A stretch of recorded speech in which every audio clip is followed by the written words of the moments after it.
Hi, this is Bob Stahl. This is a mindfulness-based stress reduction workbook video blog, and I want to just welcome you. Today, I'd like to speak about reconciliation as a practice. And I find that there's three important areas that we want to bring our attention to and work with. And the first is our own inner critic and how hard we can be on ourselves. This is very pervasive throughout our culture and the world. The inner judge, the critic. So let's just take a moment in wise recognition that often what fuels this type of self-negative talk has come from our own unawareness and our own fears. And it's important for us to begin to recognize that, because then it begins to help us understand what is fueling this type of very hard way that we are with ourselves, and that we can begin to open into the possibility of compassion. Perhaps this is wise recognition that what has brought us into practice has been our own pain. And perhaps one of the greatest things that we can do to help heal ourselves is to open into our hearts, to begin to have compassion for our own shortcomings and imperfections. We begin to understand that perhaps the messages that we were told earlier on have contributed and led us into this sense of unworthiness. And that we no longer have to live out these messages, these ways of seeing the world through a particular lens, that we can begin to heal and open ourselves with compassion. This type of understanding breaks the spell of our unawareness and our fears, and we can begin to make that positive step towards reconciliation. And just as we've understood that what often fed and fueled our own sense of unworthiness and inadequacy has been our own fears and unawareness, it can help us understand the second aspect of reconciliation, that those times that I have been hurtful to others, that it was fueled by my own unawareness and fears that caused me to lash out and hurt others.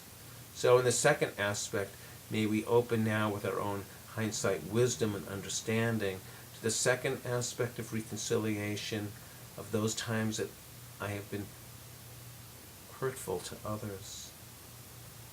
And lastly, those times that people have been hard on us, that have hurt us. Although it might be very difficult to forgive them, can we begin to also work with this hindsight wisdom and understanding that often what fueled their actions, just like what fueled ours when we hurt others, it was their own unawareness and their own fears that contributed to them hurting us. And also, may we understand that when we are harboring ill will and grudges, resentment towards others, that we are the ones that are suffering. We are the ones that are in pain. There's an old Buddhist story of when someone gets plucked by an arrow, the person that's suffering with the arrow implanted into them doesn't ask what type of bow did the archer have or what type of clothes were they wearing. The main point is, pull this arrow out of me. It's in pain. I'm in pain. So in the same way, when we are harboring resentment and grudges and ill will, we are the ones that are actually suffering. Even though it is projected outwards, we are the ones in pain.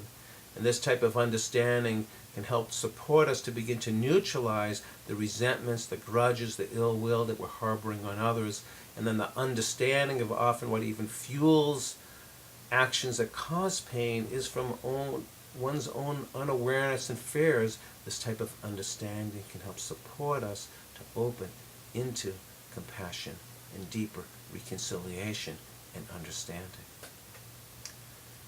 So I know this is a lot that's been said here today. Reconciliation for ourselves, for our own ways that we've been hard and critical to ourselves. Reconciliation for those times that you have hurt others. And lastly, reconciliation for those that have hurt you. I consider this to be a practice.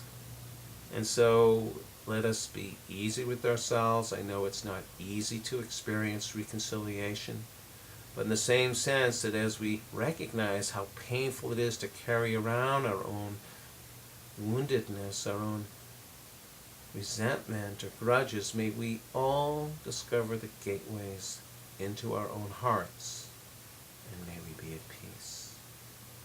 Please try to make this a practice during the week for our lives, making it a practice opening and softening the hardened heart.